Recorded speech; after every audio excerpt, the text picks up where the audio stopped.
Oke, halo semuanya, selamat datang kembali. Pasti Anda sering dengar soal AI generative kan belakangan ini? Nah, ini tuh bukan lagi sekedar hype sesaat, tapi udah jadi sebuah perjalanan yang lagi ditempuh sama banyak banget organisasi.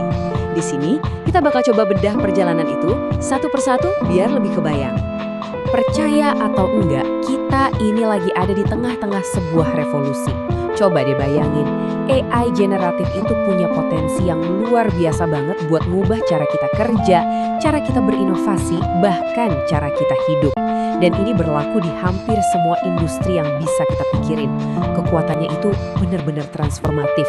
Nama kutipan dari Tero Ojan Pera ini pas banget buat ngegambarin situasinya. Ini bukan cuma soal kita punya mainan baru atau tools canggih, tapi ini soal perubahan mendasar di masyarakat kita. Jadi taruhannya tinggi banget dan janjinya juga besar banget. Rasanya tuh kayak kita lagi ada di momen yang super penting dalam sejarah. Tapi di balik semua janji-janji manis itu, ada kenyataan pahitnya. Banyak banget organisasi yang awalnya semangat banget, tapi malah kejebak di masalah yang namanya kelelahan uji coba atau pilot fatigue. Apaan tuh? Gampangnya, ini kondisi di mana semangatnya mulai luntur gara-gara kebanyakan bikin eksperimen yang nggak pernah sampai ke tujuan akhir. Angka ini, coba deh lihat, 88%. Ini benar-benar statistik yang bikin kaget. Menurut laporan, 88% proyek percontohan AI itu gagal buat sampai ke tahap produksi. Bayangin, perusahaan udah capek buang-buang waktu, uang, dan tenaga buat eksperimen yang hasilnya gitu-gitu aja. Nah, ini dia masalah utama yang harus dipecahkan. Jadi, terus gimana dong solusinya? Gimana caranya biar nggak gagal? Tenang, untungnya ada semacam peta jalan. Sisa dari obrolan kita kali ini bakal fokus ngebahas solusi buat masalah ini, jadi kita punya jalur yang lebih jelas buat maju. Nah, ini dia pertanyaan paling pentingnya kan?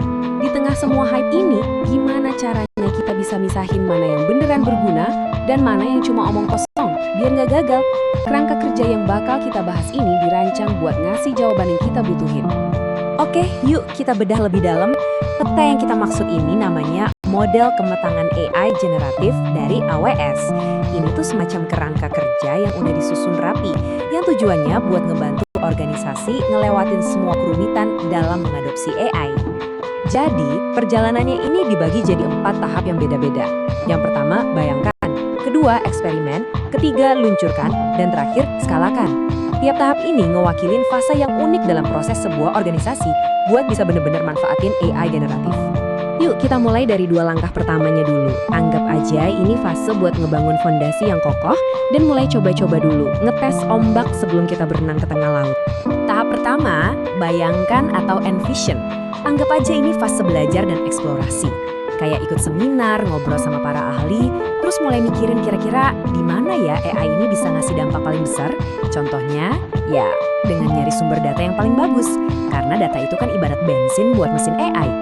Lanjut, tahap kedua, eksperimen. Nah, di sini nih kita mulai kotor-kotoran tangan. Tim-tim kecil mulai ngebangun prototip, belajar langsung dari praktek, termasuk nyoba-nyoba prompt engineering, itu loh seni bikin perintah yang pas buat AI, buat ngebuktiin ide-ide awal tadi beneran bisa jalan atau enggak. Jadi biar kebayang ya bedanya, di level 1 fokusnya itu masih belajar dan mikir-mikir soal AI. Begitu masuk level 2, kita udah mulai nyoba, mulai ngetes idenya dengan cara yang lebih terkontrol. Ini kemajuan yang jelas banget, dari yang tadinya cuma teori, sekarang jadi praktek. Oke, sekarang kita lanjut ke 2 tahap terakhir. Dan ini nih bagian paling pentingnya. Disinilah transformasi yang sesungguhnya terjadi. Waktu AI benar-benar jadi bagian inti dari bisnis, bukan lagi sekedar proyek coba-coba. Di tahap luncurkan atau launch, ini adalah momen di mana beberapa aplikasi AI kita pertama kali go live, dipakai beneran sama pelanggan atau karyawan. Nah, karena udah live, prosesnya harus jauh lebih serius. Perlu ada manajemen resiko, keamanan yang ketat, dan pemantauan terus-menerus biar semuanya jalan lancar. Dan tujuan akhirnya level 4, yaitu skalakan atau scale. Ini puncaknya. Di sini AI itu udah diadopsi di mana-mana di seluruh perusahaan. Tujuannya adalah membangun platform yang bisa dipakai siapa aja. Jadi inovasi bisa lebih cepat tanpa harus selalu bergantung ke satu tim AI pusat. Coba diperhatiin tabel ini. Yang menarik banget itu pergeseran fokusnya. Kalau di level 3, kita masih ngurusin satu-satu proyek. Tapi pas di level 4, kita udah mikirin gimana caranya bikin sistem yang efisien dan terstandar. Ibaratnya, kita bikin balok-balok Lego AI yang bisa dipakai ulang sama tim manapun di seluruh perusahaan.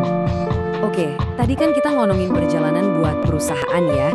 Tapi gimana dengan kita-kita ini sebagai individu? Soalnya revolusi ini bukan cuma buat para bos di ruang rapat, tapi juga bakal ngaruh banget ke karir kita semua. Yuk kita bawa obrolan ini ke level yang lebih personal. Nah, kutipan ini, mimpi atau mimpi buruk pekerja kantoran, ngena banget kan? Di satu sisi, ada peluang yang luar biasa banget buat kita jadi lebih produktif dan fokus ke kerjaan yang lebih kreatif.